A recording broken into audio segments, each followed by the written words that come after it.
Horizon TV, the beacon for the nation. This program is suitable for general viewing.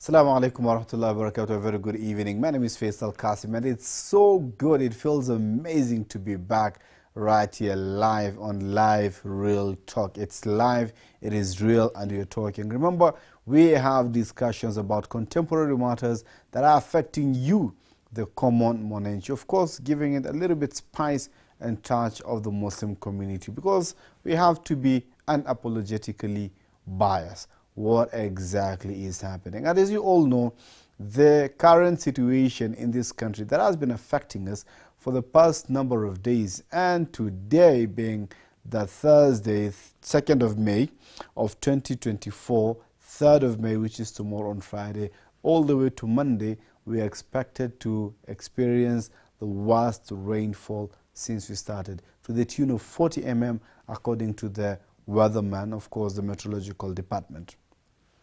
This has resulted to so far over 180 deaths in this country alone. A number of countries, including the US and the UK, have issued travel advisories warning people from coming to Kenya. Why? Because of the devastating effects of floods that we are experiencing right now. Is it a situation that is unique to Kenya?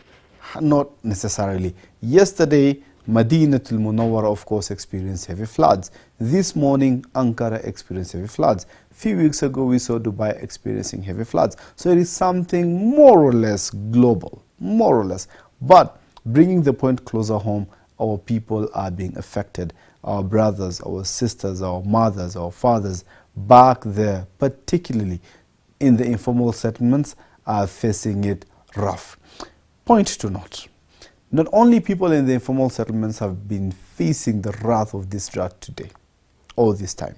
We've seen people in Runda, high-end areas, one of the highest-end areas in this country, the likes of Runda, Parklands to mention, but a few. They're also going through a lot right now. But you cannot compare the effect of those living in Runda with those who are living in the informal settlements, areas like Mukuru, Fortanyayo, Kibra, Madare, to mention but a few. If anything, majority of those who have lost their lives are coming from these areas. Brothers and sisters, ladies and gentlemen, situation is bad, things are bad. I've not been on the ground, but tonight we have one person who was actually one of the first responders. The first poster I saw for appeal to help the flood victims was from Darul Khair, and none other than the founder and the director of Darul Khair, Ustadha Aisha Mohammed, what were ground to be here with us on the studio to talk to us about these things. Ustadha, assalamu alaikum wa rahmatullahi wa barakatuh. Wa alaikum salam wa rahmatullahi wa barakatuh. Pole sana na barabara. Yeah, alhamdulillah. Traffic mbaya, no electricity, total blackout. Way, yes, total blackout today. Actually, the only people who are watching us right now, chances are high, they may be out of the country. Ama kona generator, ama kona solar power, and then he has a very big battery inverter that he has stored power for the whole day. That's why they're able to watch us tonight. But again, this show is going to be available on YouTube and Facebook, and of course, they're going to be watching it, inshallah, even after the lights are back. Ustadha, how are things on ground? How's the situation like? Paint a picture for us. I've not been there yet. You tell us, what's the situation on ground? Well, what we are seeing on our social media platforms, it's the actual picture of what is on the ground. It's extremely devastating. It's horrible. It's traumatizing. Yeah, and people feel helpless now. Kenyans feel helpless because the floods, the effects of or rather the whatever it is that they're experiencing is repeating itself. What happened yesterday is what's going to happen today and the day after tomorrow. And they're going through the same trauma every day, and they're feeling exhausted right now. So it's a cycle. Very exhausting. Yeah, it's a cycle. There's a lot of exhaustion also. Wow. Yeah. Pole. Pole sana Ustadha. A lot of people have been reacting to this thing differently. Of course, state actors, non-state actors. The president today held another cabinet meeting, the second cabinet meeting this week. One of the key agendas to discuss was the floods. And we saw the state spokesperson, Mohammed, on Twitter, on X rather, a few minutes ago, saying that tomorrow the president will address the nation from 1 p.m., right? And the president gave a number of directives. We've seen Deputy President Rigathi Gachagua moving around the country, particularly Nairobi. Even there, 2 days ago, he was moving around Nairobi giving some aids and donation. You're telling us people are feeling helpless and devastated. Are you not feeling the impact then of the national government or the county government for that matter? The impact is rather, there's no impact, or if there's any impact, then it is very little. People can feel it from a distance, because in a situation whereby even the administration themselves, they're asking you, now what do we do? Sisi wenyewe hatuwezi, hatujapewa ile mkono ya kuweza kuwasaidia. So even themselves, the administration on the ground themselves feel helpless because they're not getting the right aid to help people. So this is where now you see the NGOs coming in and other organizations coming in to help. And still, they still feel overwhelmed. When you're talking about the informal settlement, this is where the rivers pass. Most of this, like where I come, it's the Gong River. We are in zone 3, Gong River, that is within the Mukuru slums. So most of the people who have built these homes next to the rivers are the people of the informal settlement. And so when it hits them fast before the river now ikuje ipande iende huko kwa my estate na nini. Hao ndo wako kwa river. So they're getting the first. So they are getting the first hit of this river. What also we can say about this is, what do you say? The people who are getting affected the most, I can tell you, are the mothers and the children. Because you can put yourself in this scenario, yeah? It is raining, na maji inaingia kwa nyumba. Na inakaa kwa nyumba the whole night. Si ati ina maji itatoka tena, iko na nyinyi hapo kwa nyumba. Either imewafikia hapa, ama imewafikia hapa, ama saa zingine inawafikia hapa. So maji ikija kwa nyumba, the only thing ina cross kwa mind yako kama mzazi na watoto, wacha tutoke, tuende kwa ile higher grounds wanasema. Moment you open the door, umeingiza the rest of the maji ndani. So unashindwa kutoka. Na wale wameweza kutoka, because nowadays sasa watu wanakuaga tu standby. Umeona maji imeanza kuingia kwa nyumba, unaanza kukimbia. Unaacha kile kitu kumbani. Unaacha. So when you go, unaambiwa higher grounds. They're saying higher grounds. Right now hakuna higher grounds. Hii maji inafika mpaka to the highest ground. You see the solution which they were giving us as the government, ati tokeni huko chini kwa mto, pandeni juu. So watu wakipanda, anapanda wapi? Anapanda kidogo, maji pia inafika hapo. Remember it's raining, remember it's cold. Uko na watoto, na si mtoto moja, watoto wengi. Kenyan children are freezing, whether they are up in those high grounds they're talking about, or whether they're inside the house at night. It is freezing at any cost. And that's why I'm saying the rate of the kids having pneumonia today in Nairobi or anywhere else has really increased. Hizo mablockage za toilets zote zimenini. So informal settlement, you know how it works. So kuna hizo ugonjwa na kila kitu. So I can say at the end of the day, when you expect hand from the government, where are they going to help you? Ni wapi wataanza kukusaidia? Because wakisema okay, vacate you.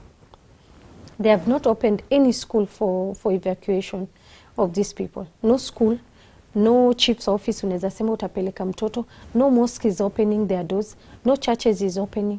So people are just stranded in the cold. Unanipata?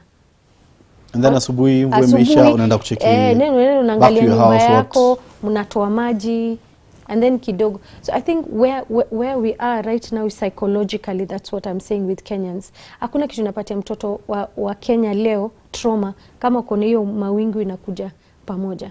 The moment they see that, they know bas. Hata leo ni kulala nje kwa baridi. Yeah. What? So it is very bad. It's extremely bad. And then talk about maji kuchukua watu, uizi, unajua insecurity, hizo maugonjwa nimekuambia. So things are very bad on the ground. extremely bad. And then let's talk about the evacuation. Yeah, that night. Take me through evacuation. Usiku umesema watu wameanza kuangalia maji naanza kuingia and then like, you know, saizi ni kuhepa. Unatoka unaenda wapi? Sasa kama hiyo usiku wa Kenya uko samali ya kwenda, sahi kubomoleo ndo watajua pali ya kwenda. You know, this government is not prepared kabisa. When it comes to disaster management, this government needs to go back to school, or rather back to the drawing board again. They don't know how to manage it. Talk about Red Cross. We, the people of Mukuru, the best they have done is just take data.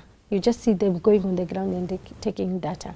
What have they done to evacuate these kids? What are they doing to give shelter to these mothers and children? What is the government doing? We are not seeing. Say tuoni, tunaona tu sakaja wa kutembea. Yeah, we are just seeing huyo kama Gishago unasema ni wa kutembea aid. What aid can you give any Kenyan today? Unampatia chakula, unampatia ugali, apike wapi? Wapi? Maji imejaa kwa nyumba. Anaanzia kupika. Okay, hata akisema acha tutoe kidogo tuanze kupika na nini? Give it another 5 hours. Ndio hiyo tena mvua inakuja. Unampa mattress, anaiweka wapi? Unampa blanket, anajifungulia wapi? Right now we have women kama like what Dado Khair is doing. We've been given a space for a rescue center whereby now the women and the children come there. Unaona mama anakuambia the whole night amekaa na mtoto kwa mgongo. Mguu iko kwa maji, mtoto wako kwa mgongo. Yaani amekaa hivyo the whole night anasimama. So by the time anakuja hapo ni mgongo inamuuma, ni kifua imeingia baridi, ni mwili imeingia baridi. So what we are trying to say is that rescue centers lazima zikuwe mob sana. Hizi shule zote, shule zisifunguliwe, let it be rescue centers. The rescue center mkono also be. So like right now, how many people do you have? Like today I hosted 1,300 children. I gave lunch to them. Thanks to chakula, yani ni wanaitwaje Nairobi County, Sakaja. Ameleta chakula 1,300 children for lunch. We made the same amount for breakfast, and before I came here we fed the same amount for supper. We gave them supper. Hata nimekula hiyo motoko ndio nimekam. Yeah. So analala hapo? Some of them, but not all of them. How many you looking at? Just few, because the administration is not not open to it, because they're saying once you've opened your doors for them to sleep, it is difficult to get them out. So the less the better. Exactly. So like what next then? So if you're hosting them, then it's for how long, and what's the plan to like? We are just waiting for the government to give us the plan, and the government doesn't have any plan. Today we the people of Mukuru are experiencing evacuation. It has started today. They have been evacuating them. Fine, they were given 48 hours. You're giving somebody who has lived there for 47 years. Ameishi hiyo ghetto 40. Unamsema alikuwa ananiambia ameishi 47 years. Mwingine ananiambia Ustadha mimi niko hapa 34 years. Yaani yeye amezaliwa hapo akaoa na watoto wake. For instance like Kibra, unaambia mtu atoke anaenda wapi?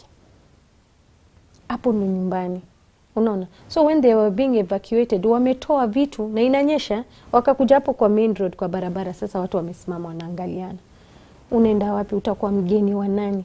Unaweza kuwa mgeni we mama peke yako, utakuwa mgeni na watoto wa 7 kwa mtu. Unanipata? So it's something that the government was not prepared about. They were not prepared. When they were saying 48 hours, I wish they could say places that were, you know, most dangerous places, but not Nairobi. Mtu anaenda wapi? Hata higher grounds, unajua ghetto, kiambo higher grounds kuna ghetto ingine, higher kuna ghetto ingine, so mtu anaenda wapi? Hakuna mali ya kwenda. Is there enough time to evacuate? Evacuate. Is there enough time to evacuate? No. Because okay, so unaambia mse, so you need to evacuate this place and go to another space. Where? They don't have. Nairobi is too congested. Hakuna mali ingine mse anaweza enda. Yeah, so it is all havoc. And I'm telling you, people are going to fight back. Think about it this way. Wache mtu baki hapo, pahali kukaribu na river. Yeah. Right? So how are you helping this person? Ungewapatia rescue centers. That's what we are trying to For how long? Even if it takes a week. Ndo mtu akaya kijipanga ajue ni wapi anaenda. Unaona, hata nyinyi kama serikali mseme tumewatengea mahali, muende mukaage for the time being. Yeah. Yeah. That makes sense. Yeah, it makes sense, a lot of sense, especially for the mothers and children. Temporary rescue centers will cost you. Absolutely. The budget is not very big. I don't know why the government is very scared. So you now as Darul Khair, besides that center that Mkonayo, whereby you're feeding the kids and the mothers and the families, or rather the people that wako hapa and you're feeding them, how else are you supporting these people? Medical. We are having a medical camp on Saturday, inshallah, and we are expecting almost 3,000 people to come. So we are partnering with an organization in UK named Mountain of Mercy, and other organizations, and also Reliance Hospital. Reliance Hospital is going to be on the ground on Saturday. So we're expecting, people to be treated the way I told you, the pneumonia with the kids, the diarrhea, na vitu kama hizo. Other ways we are trying to help them is relocate them. We identify the most needy cases. We tell them, go get yourself nyumba mahali. Akipata tunaenda tunamlipia. So we are working on relocating also. Yeah. Alafu tunapatia something kidogo kwanzia. Tunapatia kitu kidogo kama mattress na blankets na clothes, if there's any clothes. We are really receiving a lot of clothes. Pia tunaweza wapatia, na pia cash tunawapatia kiwezekana.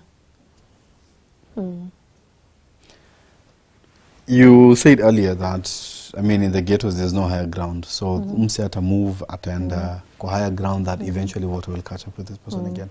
So these places that are being relocated, how safe are they? Relocation. Schools are safe. No, like pale watu wanaenda kumove. You said that you're helping people to relocate. There are so places, of course. Kuna pahali, kuna those higher ones, kuna mahali ukifika juu kidogo kwa barabara, it's safe. So there are safe areas. They are safe that areas, are available.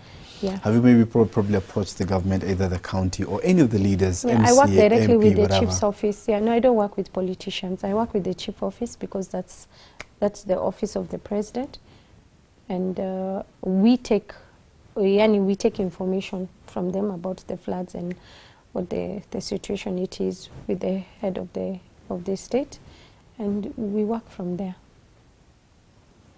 No, in terms of support, when relocating them, maybe when you're moving them to higher grounds, and right now compared to what is happening, I think the best they can give us is security. Takusaidia tu, Aisha, sawa. Wanaenda wapi pale? Haya, sawa Aisha, security tu, bora wakuone tu what you are doing. Yeah. How many people are we looking at? Kola mekuwa mekuwa greatly affected na story in Mukuru. How many people are we looking at approximately? Not just Mukuru. Let's talk to Mukuru area that you're dealing with. Where right we now. are, yes, thousands and thousands of people are devastated. Yeah, it's really hitting Kenyans hard. This is another corona, by the way. With this weekend, that these rains are likely to be one of the worst to be experienced, so they say. Actually, such rain has never been experienced in this country for a very long time. Oh, okay. They say to the tune of 40 mm, starting from today, being Thursday. Actually tonight, it's starting tonight, all the way to Monday. So you already have that information. Most of the time, people say, we cannot plan because we don't have data, we don't have information, we are in the dark, basically, so how do we plan? Now you have this information as Ustadha Aisha and Darul Khair. How do you think then is the best way to plan?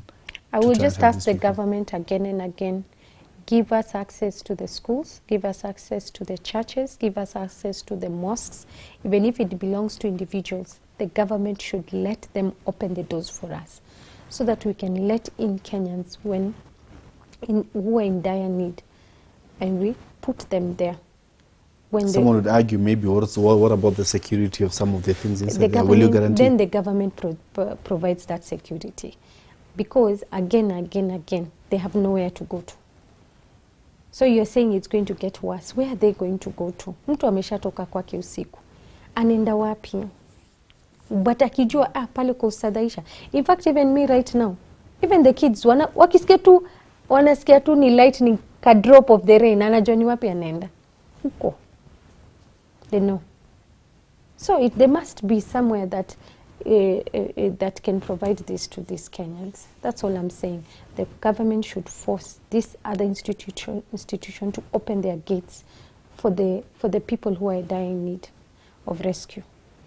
And Red Cross to stop acting like a local NGO on a local CBOs, to start working as the capacity that they have been given by the people of Kenya, and work to the need that Kenyans are in right now. That's all I can say. What about the viewers back at home who really want to be part of that project, who want to come and volunteer anyway, or maybe donate? How do they get in touch with you? I say we are all affected. We are all affected by this rain. Go to the nearest organization that is taking care, or rather helping Kenyans in this situation, and volunteer your time there, your expertise in there.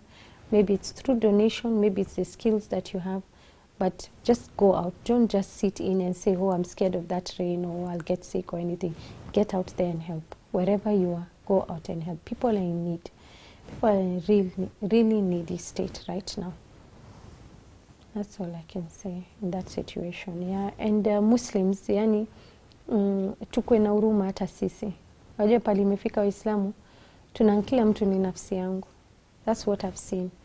Like right now, ukiona the number of Muslims who are suffering, and then the number of Muslims who are coming to look. Wajua Islamu ni kutoa pesa na relax. But maybe ungekuja, you're a good cook, or maybe ungesaidia na hawa watoto ama wale wazee, ama ungesaidia unajua na CPR na hizo first aid and anything. Maybe ungekuwa umesaidia in a way. But just saying giving out money is not enough. Let's go out there and help people. People are in need. People are in need. Especially right now, I wanted to even talk about watoto kurudi shule. Wanasema watoto warudi shule, na among the people who are affected as students.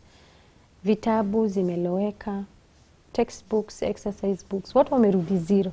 Hata watu wakiambiwa wanarudi shule, unashangaa wanarudi na nini. Yeah. Wow. You know, subhanallah, I believe, and I'm speaking on behalf of many Kenyans who have just been, wallahi, umeguza kidonda. I believe I'm speaking on behalf of many Kenyans who have just been chilling and being a bit comfortable, kwenda home, job, kutoka job, kwenda home. And just what we've been, the most we have is what we see on social media and on TV. But again, sitting with you here and listening to these stories, wallah, it hits differently. Oh, okay. Mashallah. Wallah, it hits differently. Yeah, and, yes, it does. Wow, you guys are heroes and sheroes that are heroines. May Allah bless you guys. Sote. All of us, we are playing a role in that, and I think it's high time that sisi sote tumechukua hii janga very seriously, all of us, and start acting accordingly before we lose more lives. Because today maybe ni maji inapeleka, maybe tomorrow utasikia watoto wengi wamekufa na cholera, ama watoto wengi wamekufa ni pneumonia, ama kuna kitu tu, yani kuna janga ambayo it must come with these floods after it. So before we reach there, let's start acting now. Let's start acting now. Thanks so much, Ustadha. Really appreciate the Sana for making time for us. And inshallah, Saturday medical camp from what time to what time? Yeah, we're going to have a medical camp in South B. From what time to what time? From very early. By 8 we're going to start. The venue is not confirmed yet. Please, just let me know. On Saturday, tukondani. So please, yeah. Kujeni. Tusaidie. Wah? Inshallah. Tusaidie watoto na wamama. Inshallah, takuwa pamoja Ustadha. Sawa. Wallahi, thank you so much for taking this responsibility on behalf of all of us. I mean, I'm trying to imagine this country without actors like you. Where would it be? If all of you would be like us, just chilling and being comfortable, you know, comfort zone, then what would be the situation? Maskini, yeah. It's true. May Allah tupatie hiyo hikma na nguvu na tupatie tawfiq, na may Allah accept it from all of us. Ameen. Allah jazakallah khair. Thanks so much, Ustadha. Wajib. Well, I don't know about you, man, but ni kunoma. Situation is tough. The situation is getting worse. Guys, come on. I believe it's time to act. I honestly do believe it's time to act. If you have something on your M-Pesa Kidogo, go right now while you're watching this. I mean, just go there to the M-Pesa, go on social media, see whoever who's doing good. You need to verify. You need to verify. Ali Khalid. Yeah, and that's what I'm saying. You need to verify. Ali Khalid. You said Ali Khalid. Yeah, you just need to verify. You don't just check anyone and everyone who is collecting. It's important to verify. Verify and support wherever you can. You can volunteer your time. You can volunteer your expertise. I'm personally challenged, brothers and sisters. This weekend, me go India. I don't know about you, but me personally, this weekend, bro, to go India, let's go and do something. Let's get out there and do something. You can make that call. You can make that impact. Don't hold it. Don't hold back.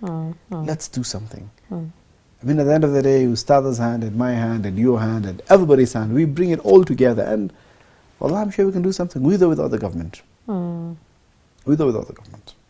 They've tried to the best of their ability, to the best way they know how. But again, if you deal with people who are actually on the ground and dealing with these situations day in, day out, night in, night out. I mean, listening to these stories from Ustadha, it hits differently. It's very different from what you watch in the news, very different from what our reporters are bringing back, extremely different. Because they've experienced it, they're living it.